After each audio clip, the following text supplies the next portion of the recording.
The splendor of the Rocky Mountains in Western Canada attracts millions of visitors every year from all over the world. They come for the majestic mountain views and turquoise glacial lakes. It's what first brought Horst Steuwen to Canada in the 70s. From that moment on, the mountains kept calling his name. Decades later, he returned with his family for a vacation, and their lives would never be the same. I heard a loud noise. In the beginning, I thought it was like a tire who exploded. And I saw my dad just like hanging and bleeding hard. It happened in a, split second, and then it was chaos. It was kind of a 1 in a million shot.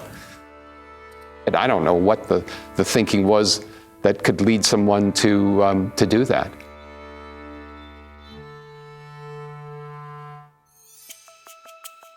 I'm Nancy Hixt, a senior crime reporter for Global News. Today, on Crime Beat, the story of a chance encounter and a single bullet that would change one German family's life forever. This is Against All Odds.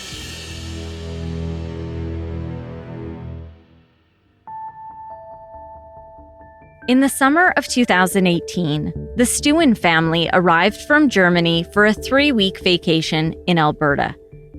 Daniel was 22 at the time. His father had fallen in love with Canada decades earlier, and as a fan of Western-style riding, he was excited to show his family the country he fell in love with. So my dad had the chance to go out there every day horse riding. He went out for hours.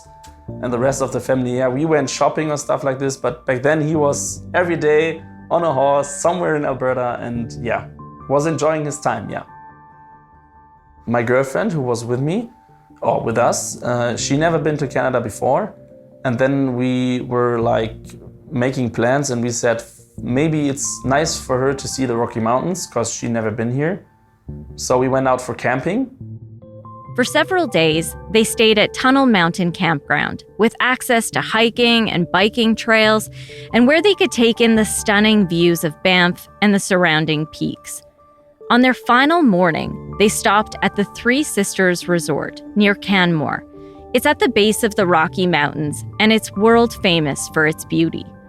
Then, the family headed east towards Calgary.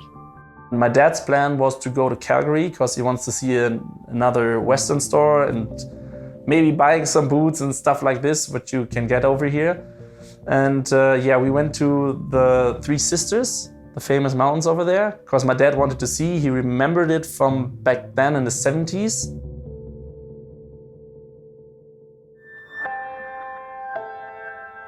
They decided to avoid the major highway from the mountains to Calgary, and instead, they took the more winding, narrow, scenic route in their rented SUV.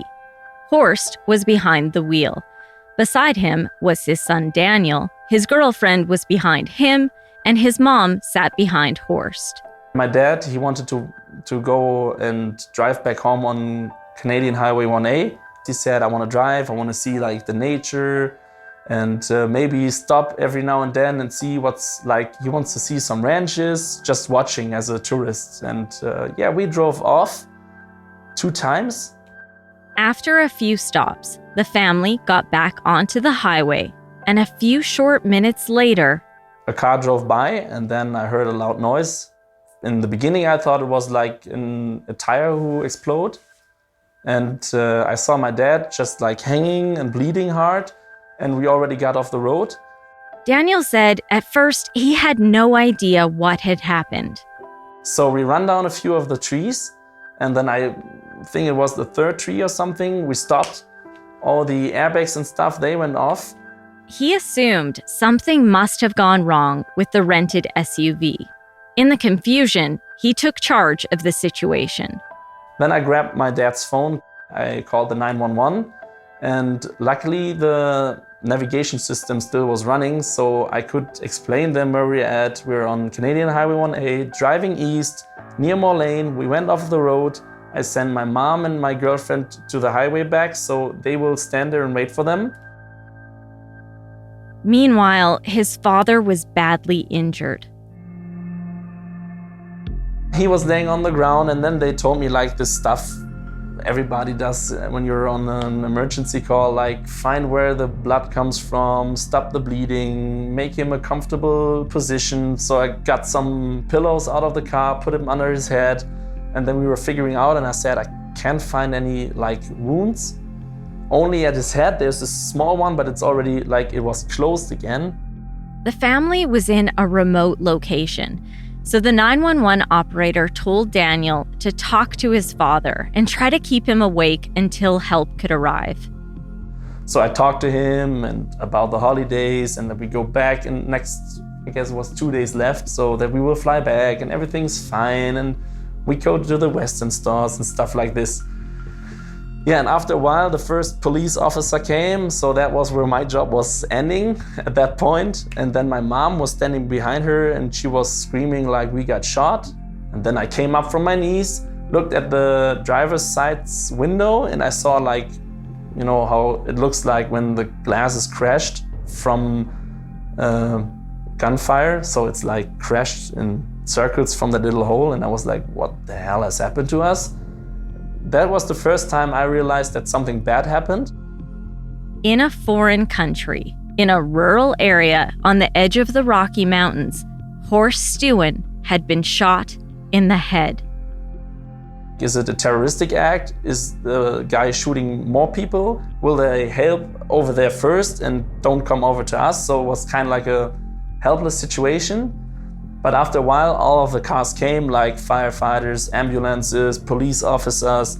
And then I realized something like wasn't normal, because most of the police officers, they were like ammunitioned with big weapons. And I was like, in Germany, you don't walk around with big weapons normally, even not the police officers. Yeah, and then they go in, helped him, the ambulance was there, and they took him off. It took quite a while, and the first police officers, they start like interviewing us, like my mom, my girlfriend, me. Daniel said when police arrived, they had a lot of questions. The entire situation made no sense. Why would they be targeted? Yeah, we had no answer for that question as well. Like, they were asking us, and did you went into a fight or stuff like this? We just said, no, we just went on the road and somebody drove by and my dad got shot. So we have no answer for that.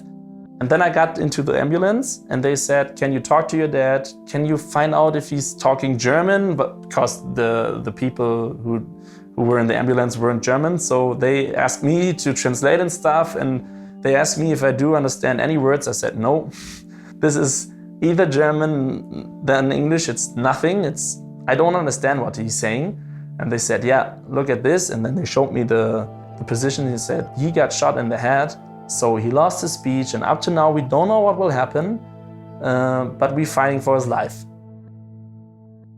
In the meantime, Daniel tried to protect his mother from the seriousness of his father's injuries for as long as possible.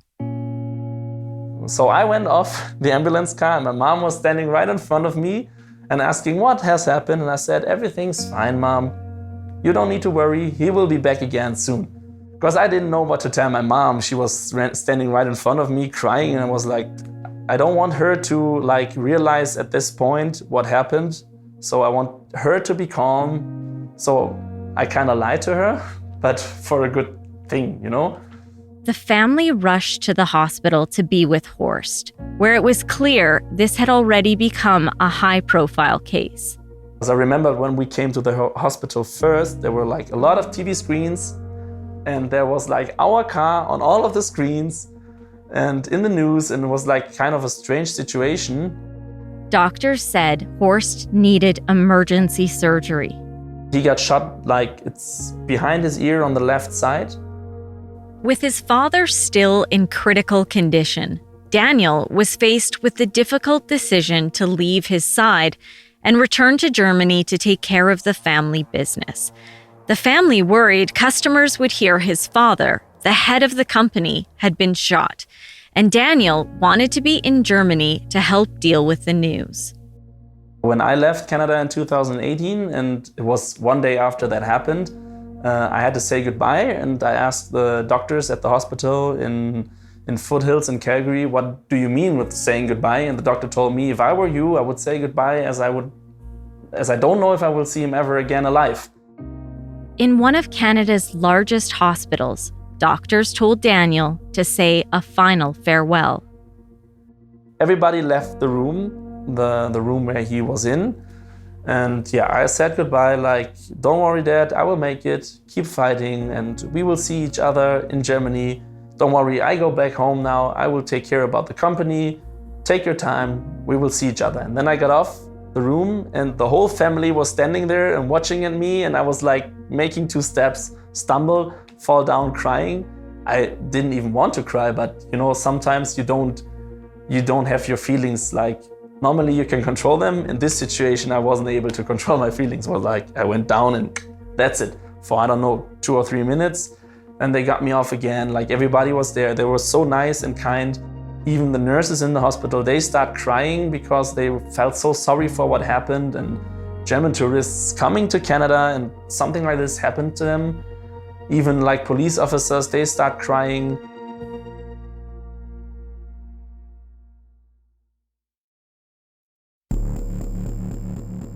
As the RCMP continued to investigate, officers spoke with Horst's wife, this time with a translator. Staff Sergeant Daryl Williams is the team commander for one of 8 homicide teams in Alberta. But when the shooting happened, he was in charge of the Serious Crime Branch General Investigation Section that was based out of Airdrie. She told me, she's traumatized. She couldn't recall seeing anybody. And she second-guessed, even the description of the vehicle. But being in a foreign country where your husband is just injured to a state that you don't know, she wanted to provide and wanted to be helpful as best as she can, with the caveat that my information, I don't know if it's going to be any good. RCMP Constable J.P. Michaud became the primary investigator assigned to the case. It came back as a black, boxy, dirty vehicle. Well, is it really black, or was it dark blue or dark green, or perhaps a totally different color? Again, it's very difficult to achieve that balance where you can only go with what you know while keeping in the back of your mind that perhaps all of the details that were provided were unreliable. With that description in mind, possible suspects were identified. Just one day after German tourist Horst Stuen was shot, police made an arrest. The description of the vehicle was a black vehicle, and some of the information that the investigators had at the time led to a black vehicle, an arrest. And some of those people were involved in other crimes, but not involved with the shooting incident. So over the course of several days, they were cleared of the shooting incident. The investigation was back at square one. The problem was, the shooting happened in a remote location. Outside of the victim's family and the suspect vehicle, there was nobody there.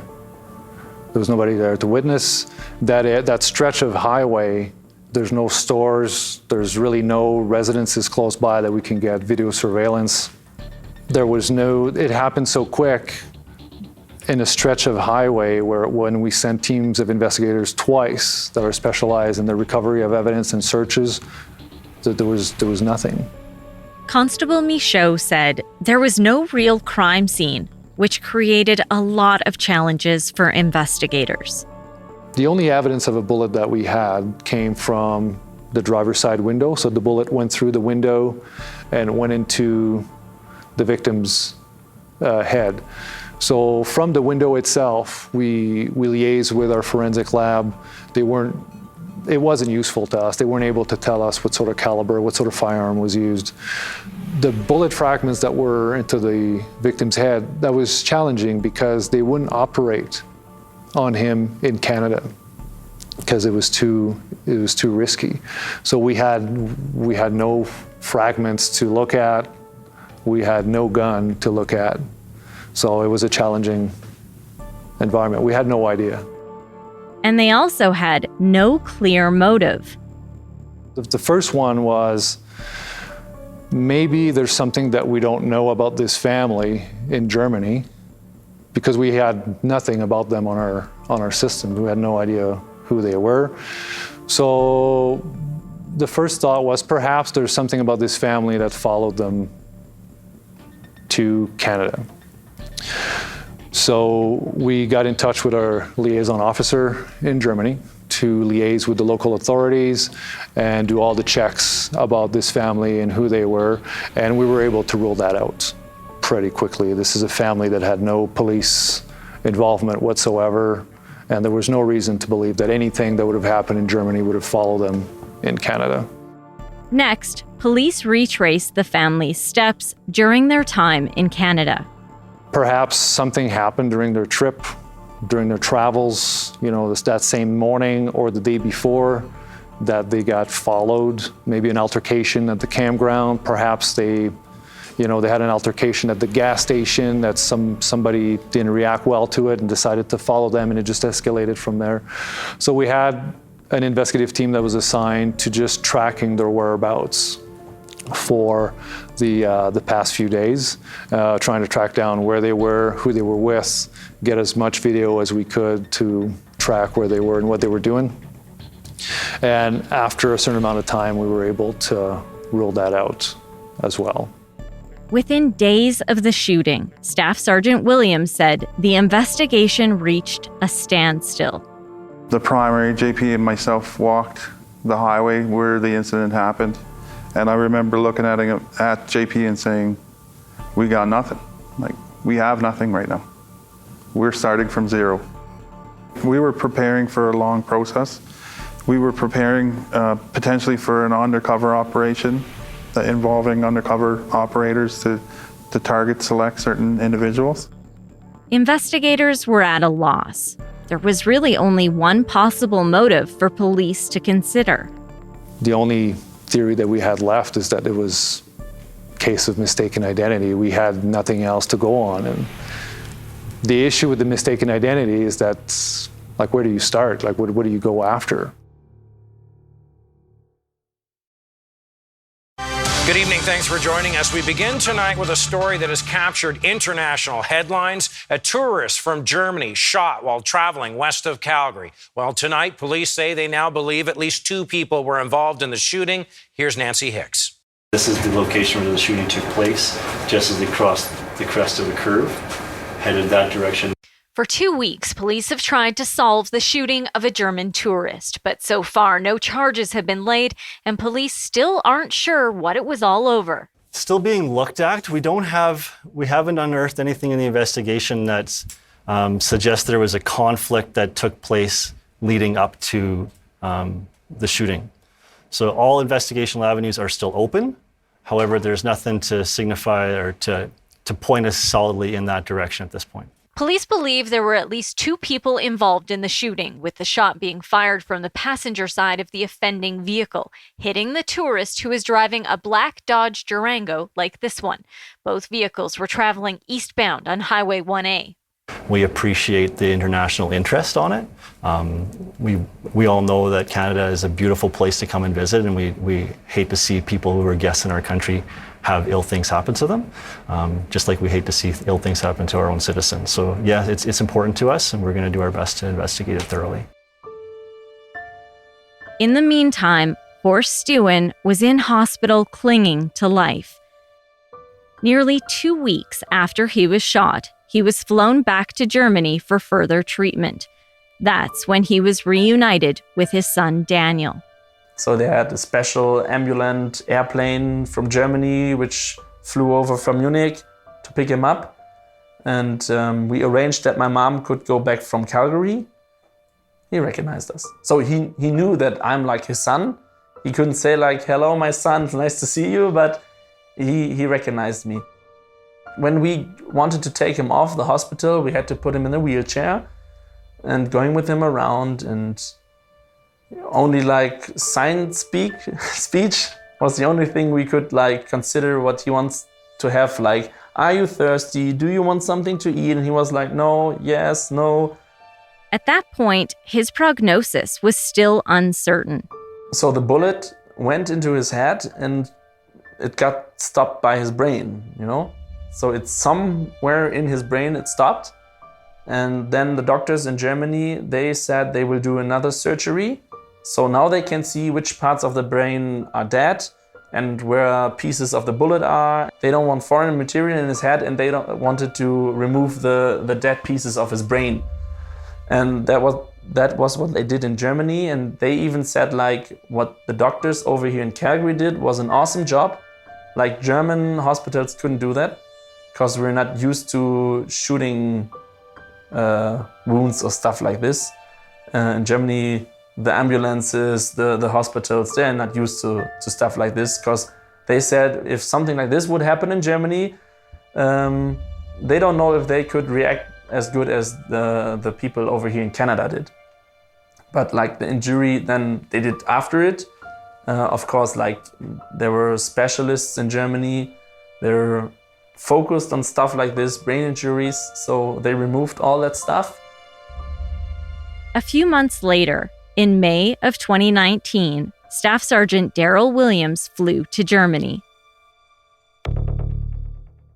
Traveled to Frankfurt and then took a vehicle and drove to Detmold, Germany.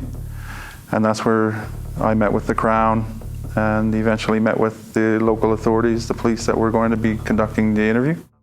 He met with the family and was surprised by what he saw.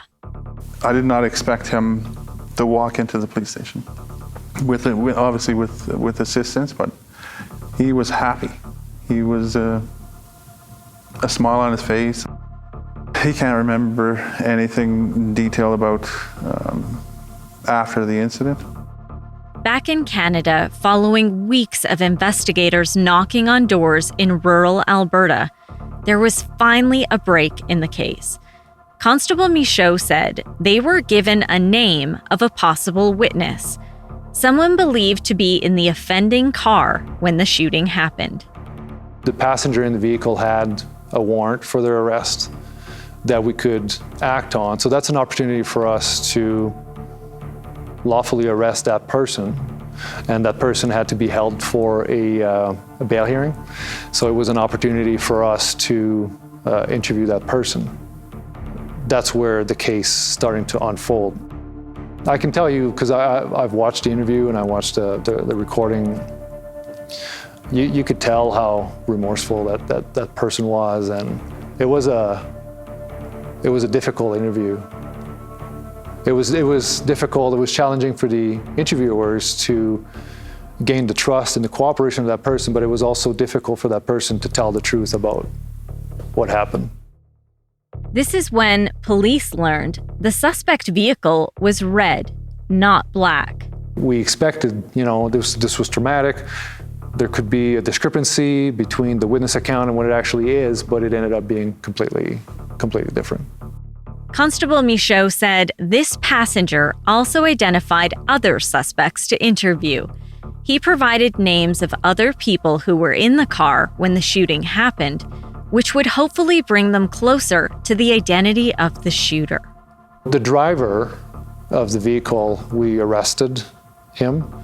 And again, the interviewers were the right people for the job. They were able to gain the cooperation and the trust of that person, and then they agreed to cooperate with us. So not only they told us what happened, who was there, and why, but they also agreed to take us to the firearm that had been used. We had no idea what type of weapon had been used. This was a major development in the case. Investigators now had the name of the suspected shooter, and Staff Sergeant Williams said they also had a witness willing to help police recover the gun. The biggest concern for us is making sure, everybody's safe, and members are going to be safe. Everybody gets to go home at night.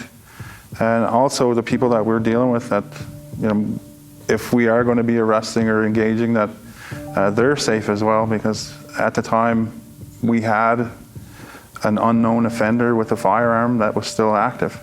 We didn't have a firearm. So in a discreet way, we had unmarked vehicles, but I wouldn't be comfortable with just sending people out to go recover a weapon, not knowing if it was going to be an ambush at the back end or what we were dealing with. So we did follow that vehicle. We had 3 members that were armed.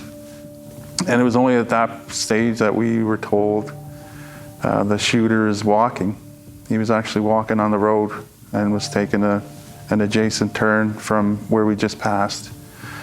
And so I was driving, JP was my passenger, and I had Walter, another member, was in the back. And we turned around, and as I turned around, I caught a glimpse of the subject getting into a passenger side of a minivan. Police said it all unfolded very quickly and had no idea if the suspect was armed. Not expected at all. Like we weren't ready for that. And it just goes to show to expect the unexpected. It was a high-risk situation. The individual was taken down at gunpoint. The person accused of shooting German tourist Horst Stuen was a teenager. Honestly, it's vivid in my mind in terms of what happened, but the biggest thing for me is it was just a boy. He was just a child.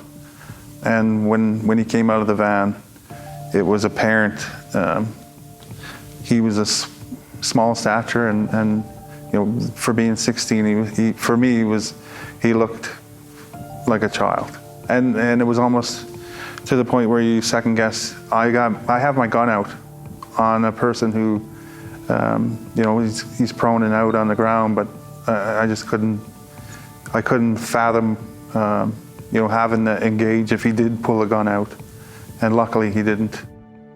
And the gun after the incident, ended up being buried on a rural property with several inches underground, and the driver was able to bring a few investigators there and recover the firearm, which was still loaded, but it was buried, and it was a modified .22 that had been cut off.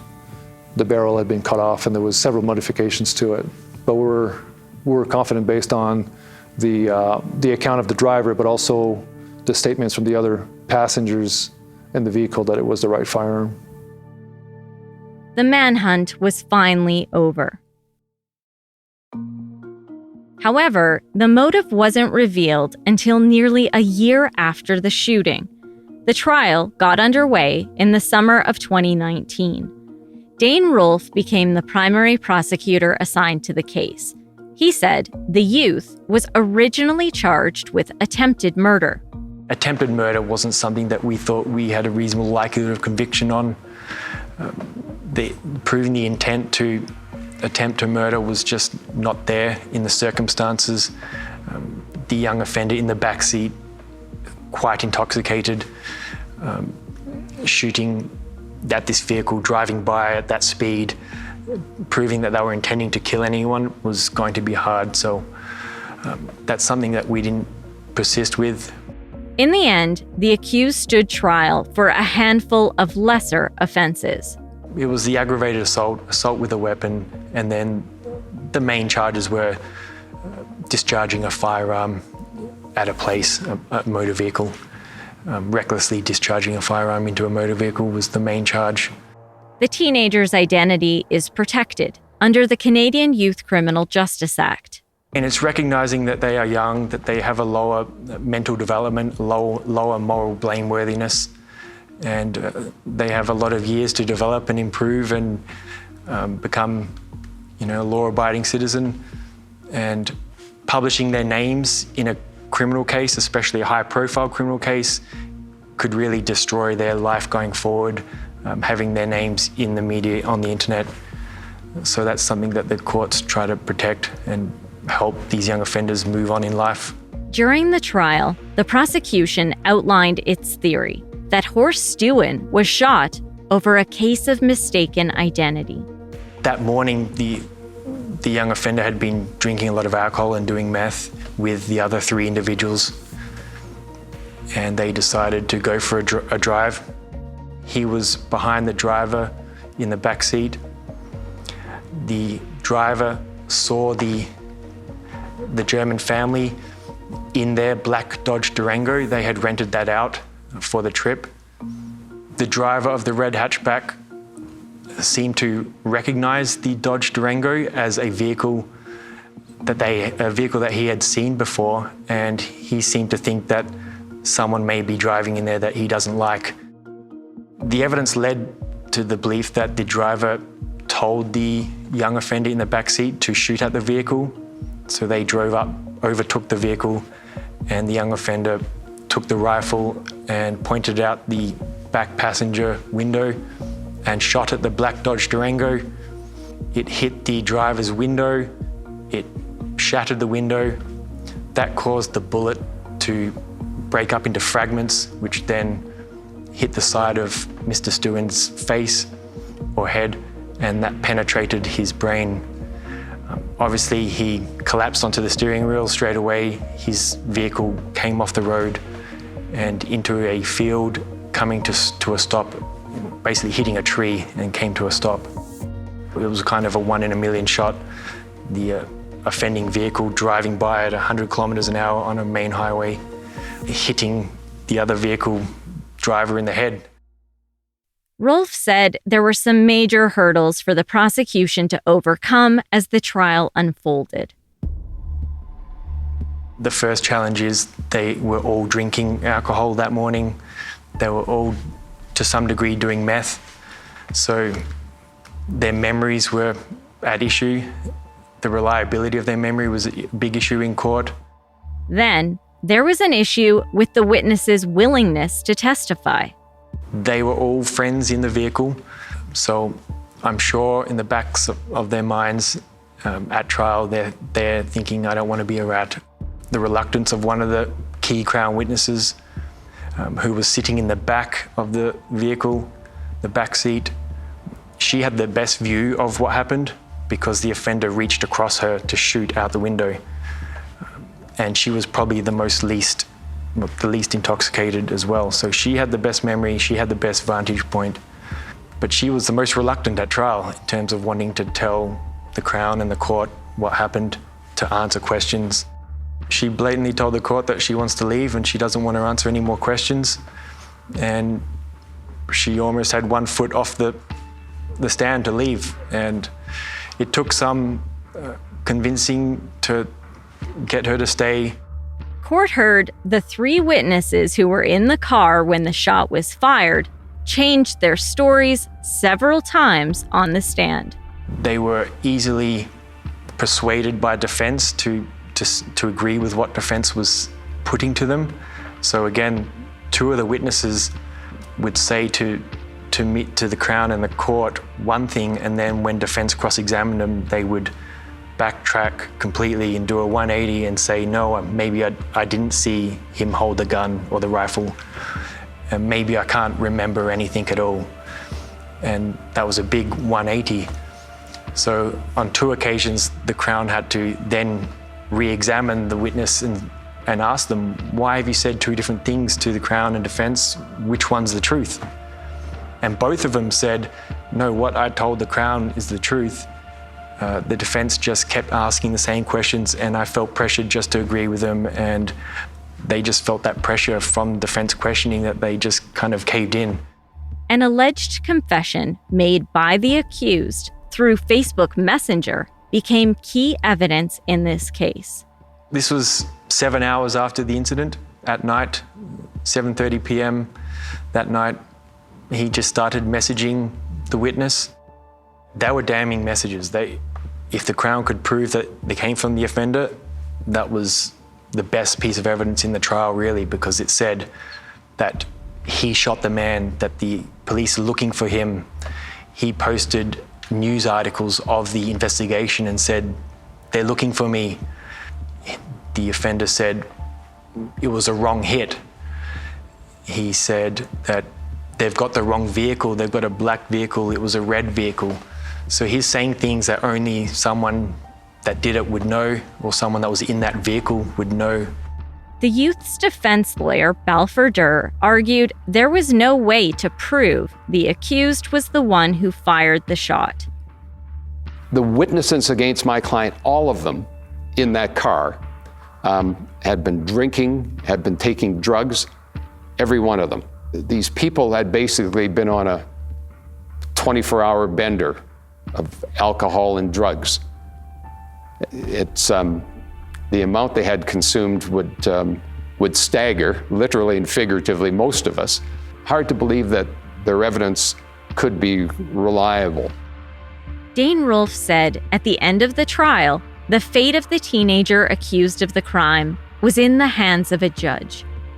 And so the judge wrote a very thorough decision.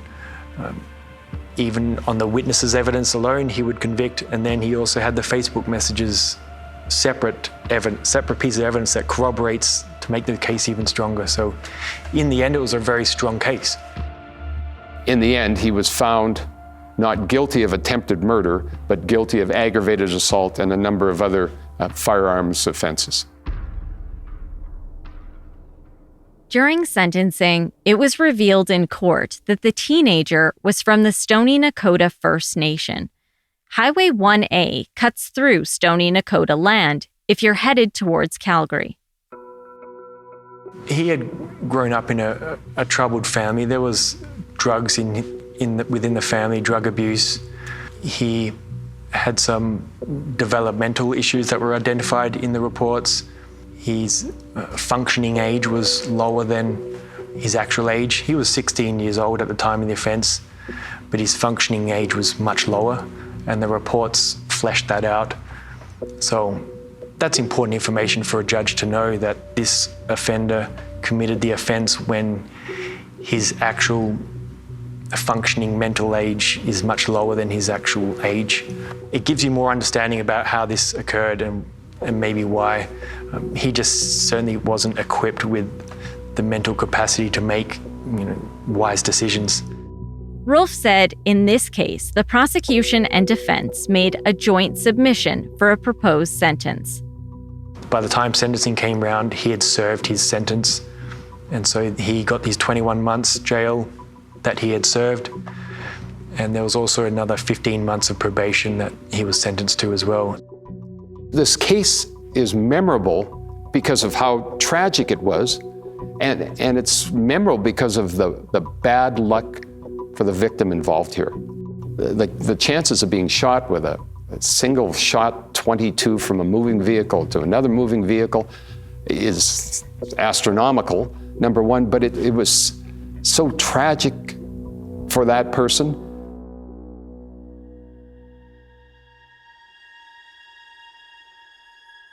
Thousands of miles away from the Calgary courtroom, Horst Steuwen and his family were updated on the outcome of the trial. Daniel told me the family doesn't hold bad feelings or bitterness towards the young person, but said they hope he gets the support he needs to lead a productive life. The life of my dad, it's as it's now, so even if they put him into jail for 100 years, won't change anything for him. So the situation we have to deal with now is the same if he's in jail or not. For my mom, she lost her husband, she knew. And like my dad, he lost his life, he knew. And like going on holidays, like they loved to go on the North Sea side to, like, we have some islands over there where you can make like vacation. They love to bike riding. My dad isn't able to riding a bike anymore. So my mom and dad, they go there now. And like my mom is going on her own and my dad stays at home because he can't ride a bike. So like their life changed the most. As I worked on this episode, it struck me how easily this could have been a homicide case had that 1 in a million shot gone a millimeter or two in another direction. Learning to move, to speak, to eat, changing his clothes on his own and stuff like this. Because in the beginning, he wasn't able to shower on his own. He wasn't able to change his clothes. He wasn't able to drink, to whatever. Everything was like gone from that moment. Like he wasn't able to speak English, and even his German is like, if you know him, you can figure out what he wants. But for a normal person who's able to speak German and English, like do a normal translation, it wasn't that easy. Horst also lost use of his right side. Through hard work and physical therapy, he learned to walk again. But there are still challenges. There are some times where he's like frustrated, where he's sad, where he's mad, where he's angry. He trained his signature for, I don't know, he made like millions of signatures at home. So he wants his old signature back. So he trained with his left hand. He's very stubborn and motivated, and that's why he's still sitting here. At least the German doctors and the Canadian doctors said if he wasn't in that good condition as he was, because he was always very sporty, very muscular and stuff, and if he wasn't in that condition, he wouldn't make it alive. Horst Steuwen's recovery is astonishing. 4 years after being shot, he returned to Canada on a special vacation with his son. That's when I met and interviewed them both. I spoke with Horst as Daniel translated. Ich denke, viel hatte ich nicht gesehen. So he said he doesn't remember anything, and it's for him it's a good thing that he doesn't remember the details of what happened and how he got out of the car and how he got into the helicopter and stuff like this. He's happy that he doesn't know it. Bei mir ist eine Hölle, bei mir. The day that happened to him, it felt like hell, or from that point on, it was like hell for him. And he couldn't even hardly remember who was there at the hospital and stuff like this. Ich kenne so viele Leute. Because he said when he had those rehabs and went to hospitals and stuff like this, he had the chance to meet a lot of people who had strokes and quite similar things that happened to him.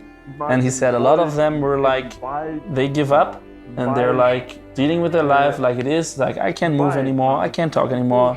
It is like it is now, so that's it, I'm done. And he's like, they should do something and keep themselves up and do some sports. He's going to the forest, which is right behind his house in Germany, and walks lots of kilometers and doing some sport and stuff, which keeps him up. And he couldn't have been like this today if he didn't do that. As Horst laid in a hospital bed all those years ago, he never thought he would experience the freedom of riding a horse again. After 4 years of hard work and perseverance, the family shared a video with me of Horst riding through the Canadian countryside. He's in heaven. Tschüss, Papa. Viel Spaß. Bye-bye.